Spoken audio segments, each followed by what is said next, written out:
ஒரு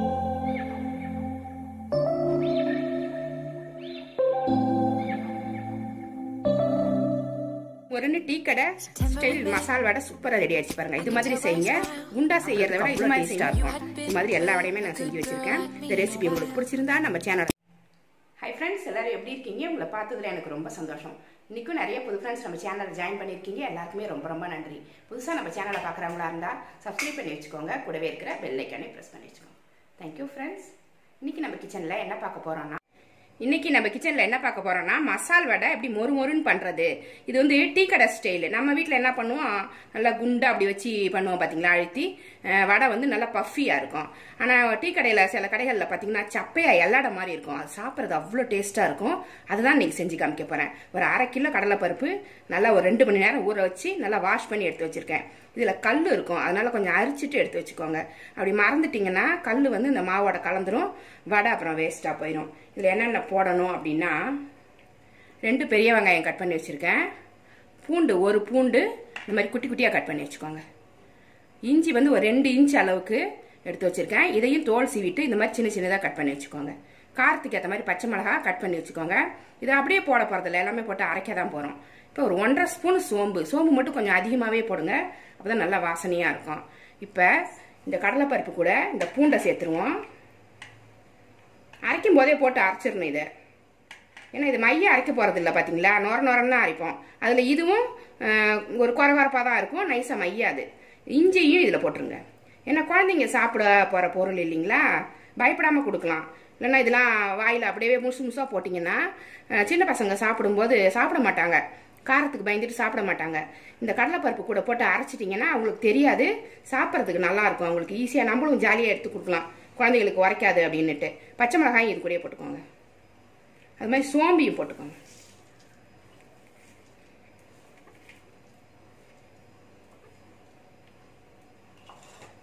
இதை கொஞ்சம் கொஞ்சமாக மிக்சியில் போட்டு லைட்டாக விட்டு அரைக்கணும். ஒரே அடியாக அப்படியே ஓட விட்டிங்கன்னா குழகுழன்னு ஆகிடும். நல்லா ரவை பதமாக நல்லா உடச்சிக்கணும். 1-2 உடச்சாதான் வடை வந்து நல்லா மொறுமொறுப்பாக இருக்கும். இதை அது மாதிரி போட்டு அரைச்சிட்டு வந்துடலாம். ஃபர்ஸ்ட் எடுத்தோடனே மிக்சியில் இந்த பச்சை மிளகாயெல்லாம் பொறுக்கி அடியில் போட்டுருங்க. மேல் பக்கம் போட்டிங்கன்னா மையாது டக்குன்னு. அடியில் இந்த பச்சை மிளகாயெல்லாம் போட்டு அது மேலே கடலைப்பருப்பை போட்டு லைட்டாக விட்டு ஃபர்ஸ்ட் நுணுக்குனீங்க, கரெக்டாக நுணுங்கி வந்துடும். இதை இப்போ எல்லாமே அரைச்சி கொண்டு வந்துடலாம். ரொம்ப அரைக்கக்கூடாது, 1-2 தான் அரைக்கணும். மாவு அரைச்சிட்டு வந்தாச்சு. இந்த மாதிரி அரைக்கணும் பாருங்க. இப்படி குறப்பா இருக்கு பார்த்தீங்களா, இப்படி அரைச்சாதான் உங்களுக்கு நல்ல டேஸ்ட் கிடைக்கும். இந்த மாதிரி அரைச்சிக்கோங்க. இப்போ தேவையான அளவு உப்பு போட்டுக்கலாம். மாவுக்கு தேவையான உப்பு போட்டுக்கலாம்.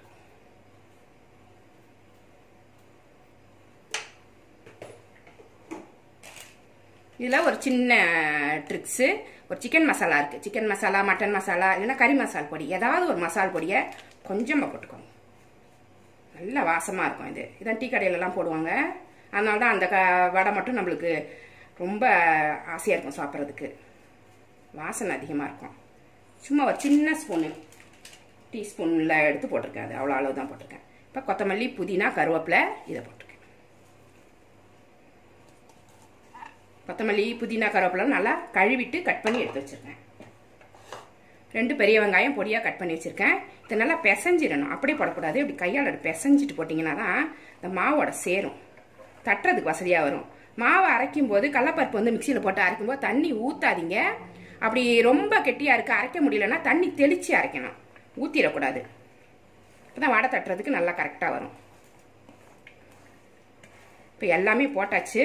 இது நல்லா எல்லாமே ஒன்றா பிசைஞ்சு எடுத்துகிட்டு வந்துடணும். நல்லா எல்லாத்தையும் சேர்த்து நல்லா பிசைஞ்சிடணும். மாவை மிக்ஸ் பண்ணியாச்சு. இப்போ உப்பெல்லாம் செக் பண்ணிக்கோங்க. உப்பு பத்தலைன்னா போட்டுட்டு ரெடி பண்ணி வச்சுக்கோங்க. இந்த மிக்ஸு சரியாக இருந்தால் தான் நம்மளுக்கு வடை வந்து நல்லா இருக்கும். இப்போ எண்ணெய் சூடு பண்ணியிருக்கேன் வானலில். கொஞ்சமாக மாவு எடுத்து போட்டு சூடு சரியாக இருக்கான்ட்டு பார்த்துட்டேன். மாவு போட்டோடனே மேலே எம்பி வரணும், வந்தால் தான் எண்ணெய் காஞ்சிடுச்சுன்னு அர்த்தம். நம்ம யூஸ்வலாக எப்படி வடை போடுவோம் அப்படின்னா, ஒரு சின்ன பால் எடுத்துப்போம். எடுத்துட்டு இப்படி கையில் வச்சுட்டு இதை இப்படி லேசாக அப்படி அமைக்கிட்டு இப்படி தான் போடுவோம். மசால் வடைனா இப்படி தான் இருக்கும், இப்படி தான் போடுவாங்க கடையிலலாம் கூட.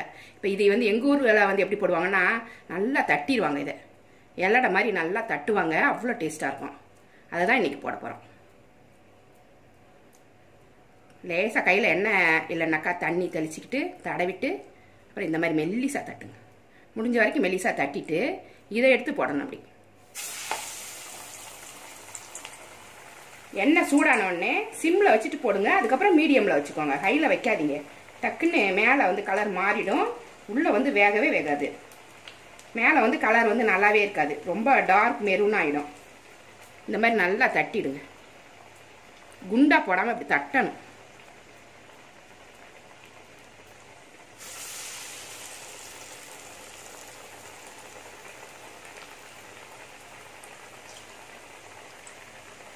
இந்த அளவுக்கு எடுத்துக்கோங்க மாவு, அப்போ தான் கரெக்டாக இருக்கும்.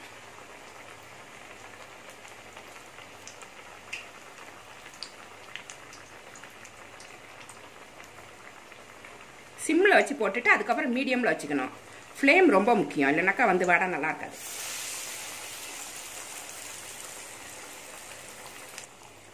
நாலு வடை போட்டிருக்கேன், அவ்வளோதான். இது பத்துச்சு, நிறைய போடக்கூடாது, ஒன்று மேலே ஒன்று உடஞ்சி போயிடும். உடனே திருப்பக்கூடாது, கொஞ்சம் விட்டு கொஞ்சம் வெந்ததுக்கு அப்புறம் திருப்புங்க. 2-3 வாட்டி திருப்பி போட்டு நல்லா மொறுமொறுன்னு எடுக்கணும். சாஃப்டாக எடுத்தீங்கன்னா இதுக்கு டேஸ்ட் வராது.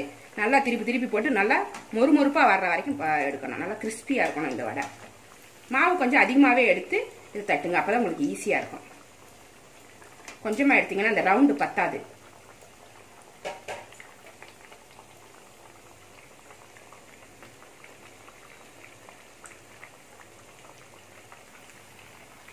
எல்லா வடையும் நல்லா கிறிஸ்பி ஆயிடுச்சு. எடுத்து காமிக்கிறேன் பாருங்க.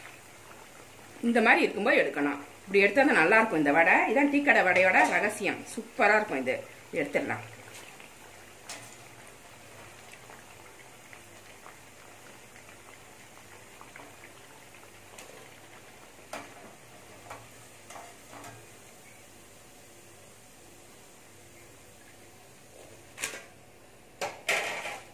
ரெடியானதுக்கப்புறம் இப்படி இருக்கு பாருங்க, ரொம்ப டேஸ்டாக இருக்கும் இது. இது மாதிரி எல்லாத்தையுமே செஞ்சு காமிக்கிறேன் உங்கள்கிட்ட.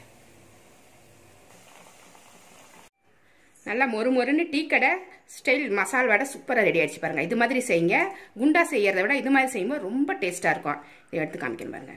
நல்லா அப்படி செஞ்சா பாருங்க, அவ்வளோ கிறிஸ்பியாக இருக்குது, நல்லாயிருக்கும். சாப்பிட்றதுக்கு அவ்வளோ டேஸ்ட்டாக இருக்கும். இது மாதிரி எல்லா வடையுமே நான் செஞ்சு வச்சுருக்கேன். இந்த ரெசிபி உங்களுக்கு பிடிச்சிருந்தா நம்ம சேனலை சப்ஸ்கிரைப் பண்ணி வச்சுக்கோங்க. கூடவே இருக்கிற பெல் ஐக்கானே ப்ரெஸ் பண்ணி வச்சுக்கோங்க. லைக் பண்ணுங்கள், ஷேர் பண்ணுங்கள், கமெண்ட் பண்ணுங்கள். இவ்வளோ நேரம் என்னோடய வீடியோவை பார்த்தா எல்லாருக்குமே நன்றி. Thank you friends.